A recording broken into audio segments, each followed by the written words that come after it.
All right, everybody. Good morning. Hope you guys are doing well. It is Victory Monday around here, a playoff Victory Monday, and those don't come easy, so definitely take a while to enjoy it. I know that we won on Saturday night, but it's still Victory Monday, and we're going to go through our typical procedures this week on top of talking about this upcoming game.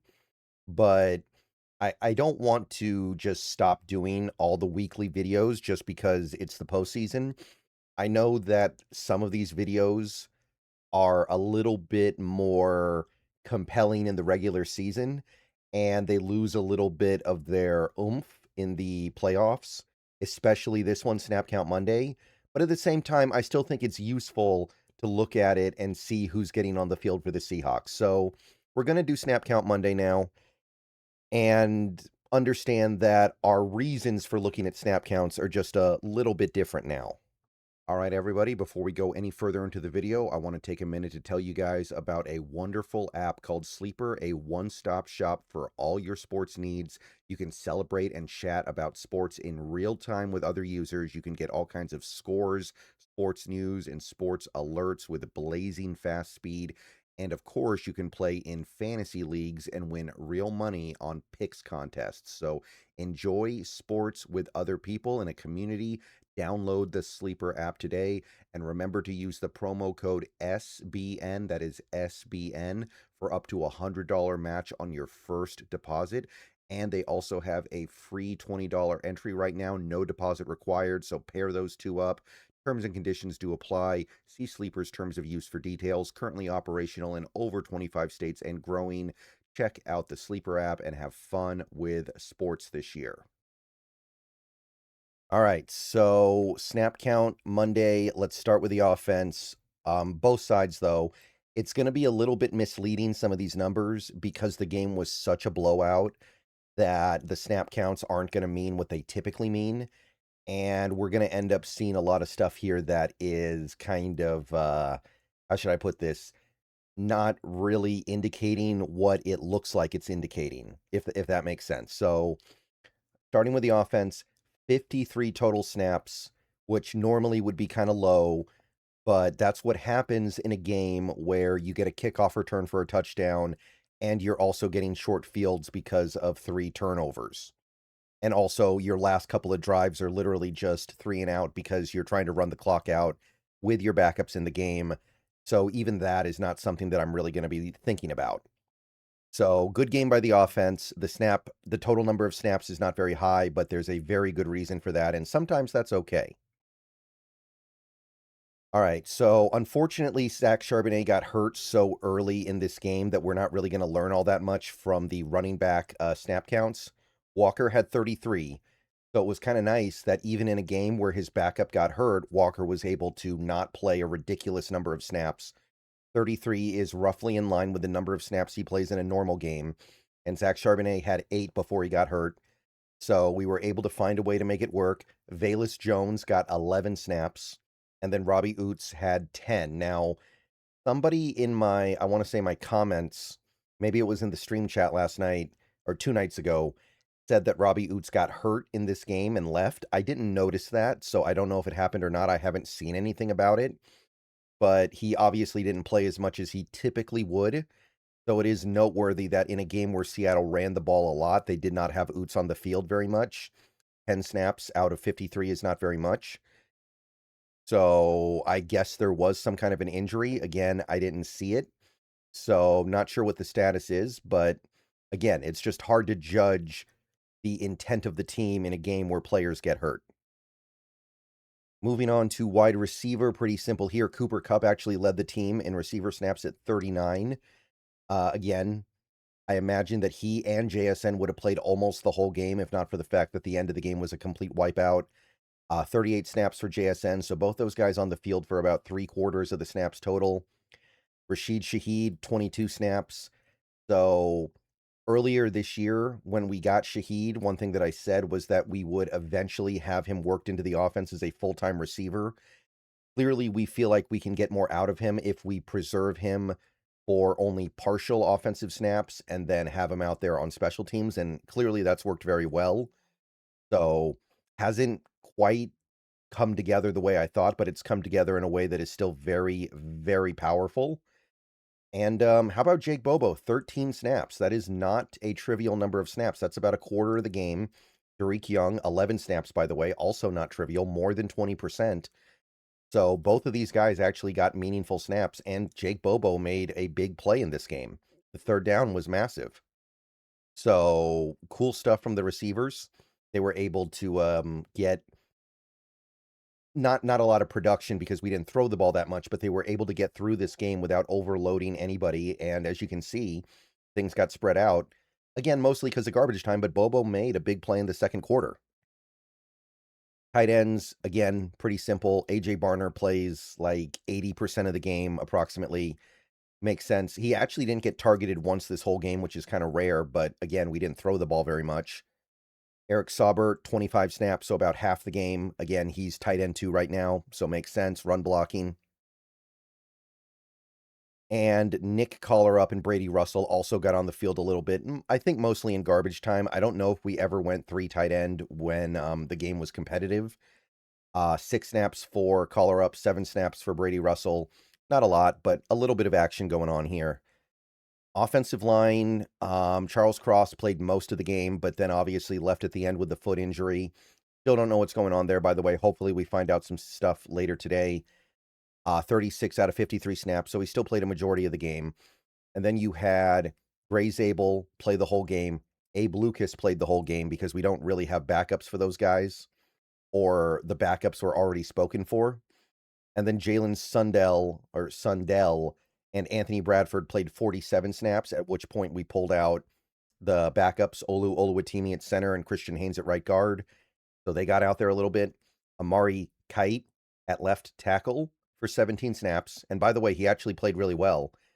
So good stuff there. Excuse me. Pretty happy with the way in which this was handled. Probably could have busted out the backups maybe one drive earlier, but hey, any game where you get to bust out your backups at any point is either a very, very good game or a very, very bad game. And I think we know what Saturday's game was between those two options. So pretty normal.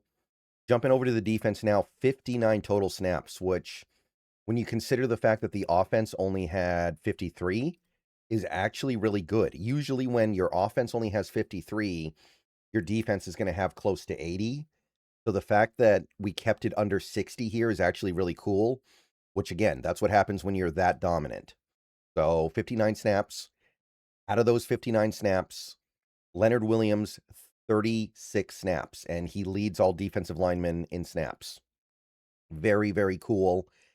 Very, very balanced. Did not overwork him, did not overtax him at all. And he retains as much stamina as you could reasonably hope for the conference championship game. Byron Murphy, 32 snaps, plays slightly more than half the game. Jaron Reed, 27, plays slightly less than half of the game. This is exactly what this team wants to be able to do. They're not putting too much on any one player. Like, if you compare Leonard Williams' 36 snaps to the snap counts he had in other games this year, it's very close to a season low. It's not quite a season low, but it's close. Same with Byron Murphy. Now, Jaron Reed, a little bit closer to his typical numbers, but Jaron Reed has a guy who didn't play a ton during the regular season anyway, so he has more to give. Mike Morris, 9 snaps. Brandon Peely, 16 snaps. So they get some burn. I like it. If you can get away with playing those guys snaps and not lose too much, then you do it. And we certainly were able to do that in Saturday's game because the game was a blowout. It wouldn't have been a bad game for Riley Mills to play in, so it's kind of too bad he was inactive because there was a ton of garbage time for him to get his feet wet in, but didn't happen. Linebacker, Ernest Jones, plays every snap until garbage time, so 51. Drake Thomas, who played really, really well, 42 snaps, so most of the game kind of typical of what we've come to expect from the linebackers this year. Drake Thomas comes off the field occasionally, but mostly stays in. And Tyrese Knight and Pat O'Connell got 9 snaps in garbage time at the end of the game, and they did their thing.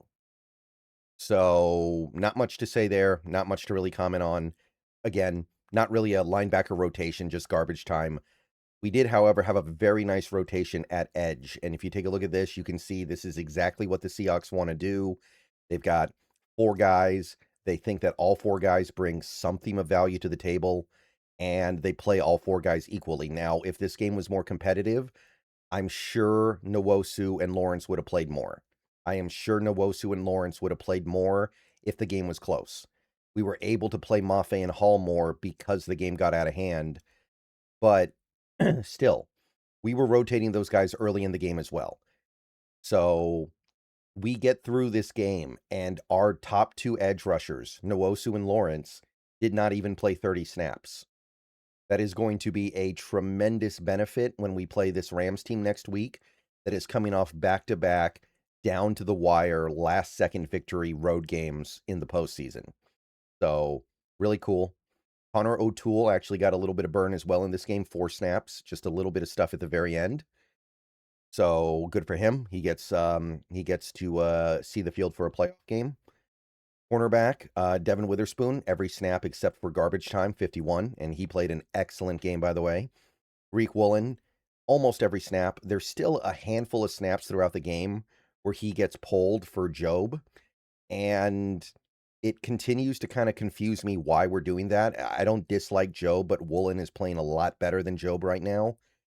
I don't know if we're trying to pace Woolen in some way, but you wouldn't think so. I don't think we've done that in previous years. I don't get the sense that he has poor endurance. So I don't really know what's going on with that, but it's mostly gone away, but it hasn't completely gone away. And Job still plays plenty even without that rotation. He got 34 snaps, a little more than half the game. And Nehemiah Pritchett, he got in garbage time for 9 snaps.